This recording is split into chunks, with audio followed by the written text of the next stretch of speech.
Job లేక ఇబ్బంది పడుతున్నారా? అయితే మెడికల్ కోడింగ్ మీకు మంచి ఆప్షన్. వెంటనే కాల్ చేసి కోర్సులో జాయిన్ అవ్వండి. నమస్తే రమగారు. నమస్తే జయ. రమగారు, పిల్లలు కొన్ని సందర్భాల్లో చెడు అలవాట్లు నేర్చుకోవటం స్నేహితుల వల్ల కావచ్చు, వారంతటి ఏదైనా చూసి కావచ్చు నేర్చుకుంటూ ఉంటారు. చిన్నప్పటి నుంచి చెప్తా ఉండాలి, కానీ ఏదైనా కథల రూపంలో చెప్తే కాస్త బాగుంటుంది కదా. కొన్ని కథలు బాగుంటాయి, కొంత ఆలోచింప చేస్తాయి కదండి. అలాంటి ఏమన్నా ఉంటాయి? పూర్వం అంట ఒక గురుకులంలో కృష్ణచంద్రుడు ఆయన పేరు, గురువుగారు. చాలామంది శిష్యులు ఉండేవాట, చాలా బాగా చదువుకున్నాడు ఆయన. ఆయన భార్య ఉండేవాళ్ళు, చాలామంది శిష్యులు. అయితే ఏమైందట, ఒకనాడు ఆయన నదికి వెళ్ళి పూజా పునస్కారం సంధ్యావందనాదులు ముగించుకొస్తుంటే ఓ 4-5 కాస్త పెద్దవాళ్ళుగా ఉన్న కుర్రవాళ్ళు ఓ కుర్రాన్ని కొడుతున్నారు చెంపకాయలు. నేను అర్థం కాలే, ఏమిట్రా ఎందుకు నాయన వాడిని కొడుతున్నారు అంటే, వీడందరూ దొంగతనం చేస్తున్నాడండి. 2-3 సార్లు మేము చూసి చూడనట్టు ఊరుకున్నాము, పట్టుబడి కూడా నేను దొంగతనం చేయలేదంటున్నాడు. వాడి దగ్గర వస్తువు దొరికింది, మాట వింటలేదు, 2-3 సార్లు జరిగింది, మీకు దాకా తీసుకురాకుండా మేమే దండిద్దామని దండిస్తున్నామంటే అప్పుడు ఈయన వదిలిచ్చి వాళ్ళని అందరినీ కూర్చోబెట్టుకుని ఒక కథ చెప్తాను అన్నట్టు. ఓకే. పంచమహాభూతాల్లో నీరు ఒకటి. ప్రపంచానికి అది అవసరం, మనకి అది అవసరం. కానీ ఏం చెప్తారు, నీరు పల్ల మెరుగు. ఎక్కడ చిన్న ఖాళీ ఉన్నా అందులోకి వెళ్ళిపోతుంది. ఓకే. నీరు పతనానికే దారితీస్తూ ఉంటుంది. ఎంతసేపు కిందకి వచ్చేద్దామనే ఉంటుంది, దానికి పైకి వెళ్దామని ఎందుకు ఉంటుంది? పైకి ఉండదు. మానవుల బుద్ధి కూడా కిందకెళ్ళే దారి కనపడి ఆ వైపుకి నీరులాగా దారి తీస్తే పతనమే తప్ప పైకి ఉండదు ఇంకా. ఓకే. ఎప్పుడు కూడా ఒకసారి ఒక దురలవాటు, ఒక దురభ్యాసం, ఒక చేయకూడని పని కనుక చేస్తే అందులో ఆనందం లభించవచ్చు, లాభం కనపడచ్చు. కానీ చివరికి జరిగేది ఆనందము లాభము కాదు, పతనావస్థ. ఎక్కడికో వెళ్ళిపోతాం, దాంట్లోంచి బయటపడలేం. తొలిగా మన కాలు జారుతున్నప్పుడే, బురదలో పడ్డప్పుడే కాలు కడిగేసుకోవాలి, కాలు వేయకుండా ఉండాలి అందులో. ఈ రకమైన పతనానికి వెళ్ళకూడదు. పూర్వం ఇలాంటిదే ఓ కథ జరిగిందని ఓ కథ చెప్తున్నారు. ఓకే. ఇదివరకు ఈ చుట్టుపక్కల గ్రామాల్లో శ్యామలుడని ఒక కుర్రాడు ఉండేవాడు. మంచి కుటుంబమే వాళ్ళది. కానీ వీడికి తల్లిదండ్రుల సద్బోధలేవి చెవికక్కేవి కాదు. వాడికి ఉన్న స్నేహితులు సావాసాలు మంచివి కాదు, చెడు సావాసాలు. వాడికి చెడు సావాసాలు, కొంటె పనులు చేసేవాళ్ళు, అల్లరిగా చేసేవాళ్ళు, మిస్చివస్ వాళ్ళు, చిన్న పొన్న దొంగతనాలు చేసేవాళ్ళు, పక్క వాళ్ళ తోటల్లో మామిడికాయలు కొట్టుకొచ్చేసేవాళ్ళు, వాళ్ళ అగ్గివాముకి గడివాముకి అగ్గి పెట్టేవాళ్ళు, మేకల్ని తీసుకుపోయేవాళ్ళు, మేకలు నమ్మేసి చదరంగం పాచకలు ఆడుకునేవాళ్ళు. అలాంటి వాళ్ళతో, కొంటె పనుల వాళ్ళతోటి స్నేహం. ఓకే. క్రమంగా దొంగ పనుల వైపుకు వెళ్ళాడు. ఏదో ఉండేవాడు, ఎంత చెప్పినా వాళ్ళ అమ్మా నాన్న మాట వినేవాడు కాదు. ఇందులో ఈ దొంగతనాల్లో, ఈ అల్లరిలో లభించే థ్రిల్ ఉంది చూసావా, అది వాడి రక్తాన్ని ఉరకలెత్తిచ్చేసేది. పక్కవాడికి తెలియకుండా వాడి వస్తువు దొంగతనం చేసి వాడెదురుగుడానే తింటే ఒక సరదా. అది లేదా జయ ఇప్పుడు ఉంటారు రమ్మగారు. థ్రిల్, ఇప్పుడు ఈ థ్రిల్ మనకి ఎన్నిట్లలో, అవును, ఎన్ని పిచ్చి పనులు చేయిస్తుందో ఆ థ్రిల్ కోసం. ఎస్. ఆఖరికి మనం అసహ్యకరంగా చెప్పుకునే ఎక్స్ట్రా మ్యారిటల్ ఎఫైర్స్ కూడా థ్రిల్ కోసం చేసేవే. అంతే, అంతకంటే అధికంగా లభించేదేం లేదు ఎవరికి తెలియకుండా చేయటంలో ఉండే థ్రిల్. అదొక్కసారి బుద్ధికి నేర్పామా, అలవాటు చేయడానికి అదే చేస్తుంది. అయితే ఇలాగే చేసేవాడు సరిగ్గా చదువుకునేవాడు కాదు. అయితే ఏమైందట, ఆ కాలంలో రాజుగారు అక్కడ పెద్ద అమ్మవారి దేవాలయం ఒకటి ఉందట. ఓకే. ఉంటే అమ్మవారికి విశేషంగా కొలుపులు చేయించి ఒక నవరత్న హారం చేయించారు రాజు. ఆ నవరత్న హారంలో ఆ కింద భాగంలో ఎక్కడ పతకాలు ఉంటాయి కదా కిందకి, పెండెంట్స్, అక్కడ ఒక పెద్ద మణిని పొదిగించారు. అది చాలా మేలు చేసే మణి అని చెప్పుకునేవాళ్ళు, పెద్ద మణి. అయితే ఏమైందట, అయితే అవతల దేశపు రాజుగారు ఒక ఆయన, కాలభైరవుడు, కాలవర్ధనుడు లాంటివాడు, కాలవర్ధనుడు ఇక్కడ అమ్మవారికి కొలుపులు జరుపుతున్న సమయంలో వచ్చాడు. అమ్మవారిని సేవించుకున్నాడు. ఈమె చాలా శక్తివంతురాలు, మహాకాళి, చాలా విశేషమైన సేవలు జరిపాడు. కానీ అతనికి ఆ వజ్రాల, ఆ నవరత్న పథకం మీద దృష్టి ఉండిపోయింది. ఆ నవరత్న పథకమే ఈ అమ్మవారికి ఇంత కళ్ళం తెచ్చిందని, ఈ రాజ్యం ఇంత సుభిక్షంగా ఉండటానికి అదే కారణమని భావించి ఎలాగైనా అది కొట్టేయాలనుకున్నాడు. అనుకుని ఏం చేశాడట, ఇంటికి వెళ్ళిపోయి తన రాజ్యానికి వెళ్ళిపోయి కొంతమంది చారులను పిలిచి ఎలాగైనా ఏదో ఒక దారి ద్వారా ఈ నవరత్న హారాన్ని పట్టుకురండి, ఓకే. తెచ్చిన వాడికి నిలువెత్తు ధనాన్ని ఇస్తానని చెప్పాడు. ఈ చారులలో కొంతమంది ఈ ఊరు వచ్చారు. ఈ శ్యామలుడు ఉన్న ఊరు, కుర్రాడు కథ చెప్తున్నాం కదా, ఆ ఊరు వచ్చారు. అక్కడుంది అమ్మవారి దేవాలయం. అయితే ఆ దేవాలయంలో ఉన్న పూజారిని మొత్తానికి ప్రలోభ పెట్టారు. ఒకరోజు రాత్రి ముహూర్తం పెట్టుకున్నారు. ఆ రోజు సాయంకాలం అనుకోకుండా దేవాలయంలో ఏదో విశేషమైన సేవ, ప్రసాద వితరణ బాగా జరుగుతుందని జనం చేరారు. బాగా జనమంతా వెళ్ళిపోయాక ఎక్కడో ఆటకాయగా గోలికాయలు ఆడుకుంటున్న శ్యామలుడు అండ్ ఫ్రెండ్స్ ప్రసాదం ఏమన్నా మిగిలిందేమో తిందామని దేవాలయం దగ్గరకు వచ్చారు. ఓకే. వచ్చేసరికల్లా వాళ్ళు అందాక వచ్చిన వాళ్ళు కొంతమంది ఎవరో ఆ తండ్రులు వాళ్ళు వీళ్ళు కేకేస్తే వెళ్ళిపోతే శ్యామలుడు ఒక్కడు నేను వెళ్తాను, ప్రసాదం ఉందో లేదో చూసొస్తానని వాడు దేవాలయం దగ్గరికి వచ్చాడు. అప్పటికి ప్రసాద వితరణ అయిపోయింది. దేవాలయం తలుపులు కూడా మూయబడ్డాయి.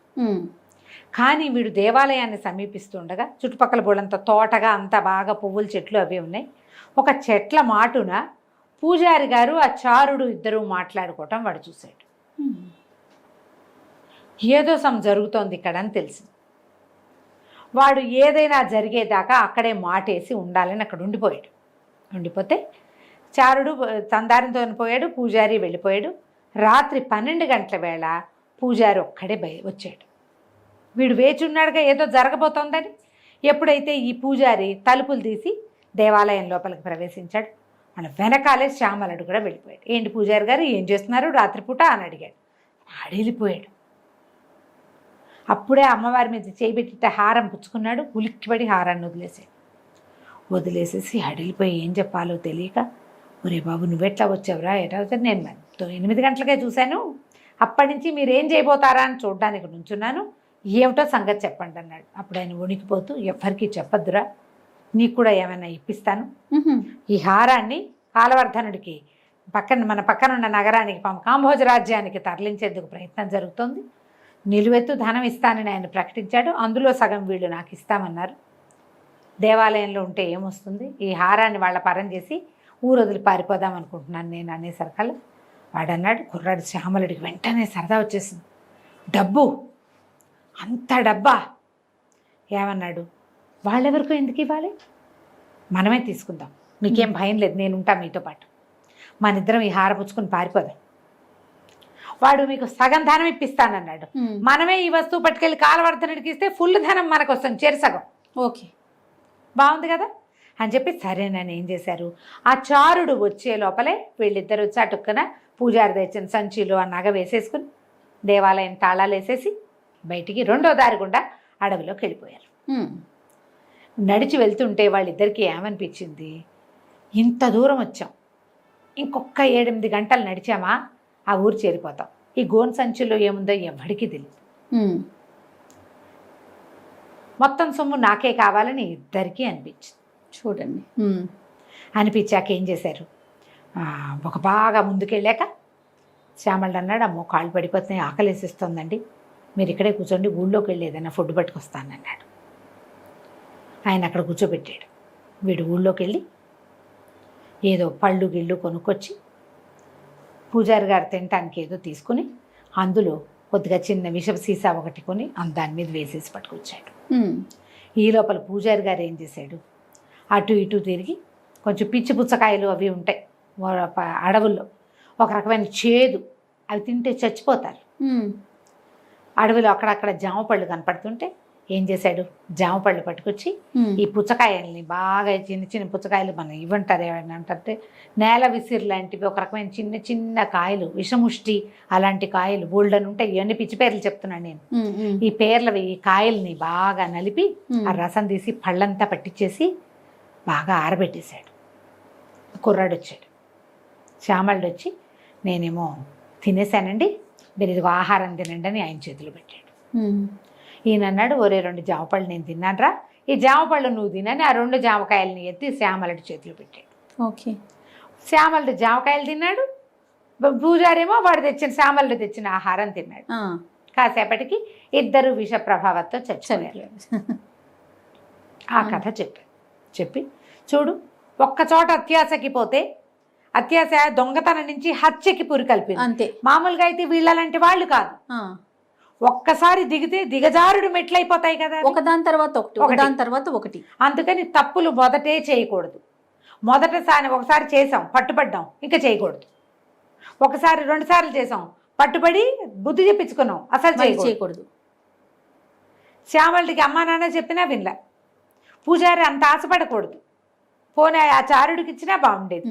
అదంతా మనమే సొమ్ము చేసుకుందామని వీడితో అనిపించింది. ముందుకెళ్ళాక ఏమనిపించింది, మొత్తం అంతా మనమే తీసుకోవాలనిపించింది, చెరసగం కాకుండా. చివరికి ఏమైంది, ఇలా అయింది అనగానే ఆ విద్యార్థి వెక్కీలు పెట్టి ఏడ్చాడు. నేను కూడా పతనంలోకే వెళ్ళిపోతాను గురుగారు, మీరు మమ్మల్ని రక్షించారు, నేను ఇంకెప్పుడు దొంగతనం చేయనండి అని కాళ్ళు పట్టుకుని తెగేడ్చి శోకాలు పెట్టి పిల్లాడు వెళ్ళిపోయాడు. మిగిలిన వాళ్ళంతా కూడా పోలేరా ఏడవకు, ఇంకెప్పుడు ఇలా చేయకూడదురా, చూడు ఎలా అయిపోయింది, కథ చూసేవా చెప్పారు అని చెప్పేసి వాడితో మాట్లాడుతూ ఎలాంటి పరిస్థితుల్లో ఎవరెవరు ఇలా అయిపోయారు, పురాణాల్లో ఆ కథలు ఈ కథలు చెప్పుకుంటూ విద్యార్థులంతా వెళ్ళిపోయారు. ఆ పక్కన ఏదో పని చేసుకుంటూ ఈ కృష్ణచంద్రుడు గురువుగారి భార్య కథ అంతా విని కళ్ళనీళ్ళు పెట్టుకుని, విద్యార్థి అయితే మనవాడు దారిలోకి వచ్చేసాడు, ఇక తప్పులు చేయడు, పాపం వృధాగా శ్యామలుడు చచ్చిపోయాడు, ఆ పూజారి చచ్చిపోయాడండి పాపం. చివరికి చావులు అవరించింది వాళ్ళని అంతే అన్నది ఆవిడ కళ్ళనీళ్ళు తుడుచుకుంటూ. ఈయన అన్నాడు, ఇద్దరూ చావలేదు, పూజారి వృద్ధుడు కాబట్టి ఆయన చనిపోయాడు, శ్యామలుడు ఆ విషయం వాడికి చాలా, అది కొట్టుకుంటూ ఉంటే ఆ దారిని వచ్చిన ఒక గురువుగారు కాపాడారా, శ్యామలుడిని దరి చేసుకుని అతన్ని తీసుకెళ్ళి వైద్యం చేయించి తన శిష్యుడిగా స్వీకరించి కృష్ణచంద్రుడు అని పేరు పెట్టారు అని చెప్పాడు. ఆయన ఆవిడ ఆశ్చర్యపోయింది, ఏమిటి మీరే శ్యామలుడా అంది. నేనే శ్యామలుడిని, నా చిన్నతనంలో నేను అలాంటి పని చేశాను, పూజారి మాత్రమే మరణించాడు, నేను మరణించలేదు. నేను ఇలాంటి పని చేసినందుకు సంవత్సరాన్ని నన్ను కొండ గుహలో ఉంచారు. బోస్టన్ స్కూల్ లాగా ఏదో ఉంటుంది కదా, బోస్టన్ స్కూల్ అయినా దాన్ని ఏమంటారు, ఏదో స్కూలు పిల్లల్ని పెడతారు కదా, తప్పులు చేసిన పిల్లలు, ఆ స్కూల్లో పెట్టారు. అలాగే నన్ను కొండ గుహలో సంవత్సరం పాటు ఉంచారు. తర్వాత నన్ను శిష్యుడిగా స్వీకరించారు. మరి ఆ హారం ఏమైందంటే అంది, ఆ హారాన్ని వారం తిరిగేసరికల్లా అమ్మవారికి మా గురువుగారే సమర్పించేశారు. నన్ను ఆయన మార్చారు. ఎవరికైనా మారేందుకు అవకాశం వస్తుంది, తీసుకోవాలి. ఎలాంటి పతనావస్థలో అయినా మారేందుకు అవకాశం వస్తుంది. తొలి కాలంలో వచ్చినప్పుడు తీసుకుంటే అదృష్టవంతులు. నా అవకాశం నాకు ఎట్లా వచ్చిందంటే నన్ను 1 సంవత్సరం పాటు ఉంచారు, నాకు అదే నేను చెప్పానని చెప్పాను. కథ కంచికి మనం ఎంత బాగుందోనండి. నమస్తే రమ్మగారు. నమస్తే చేయ.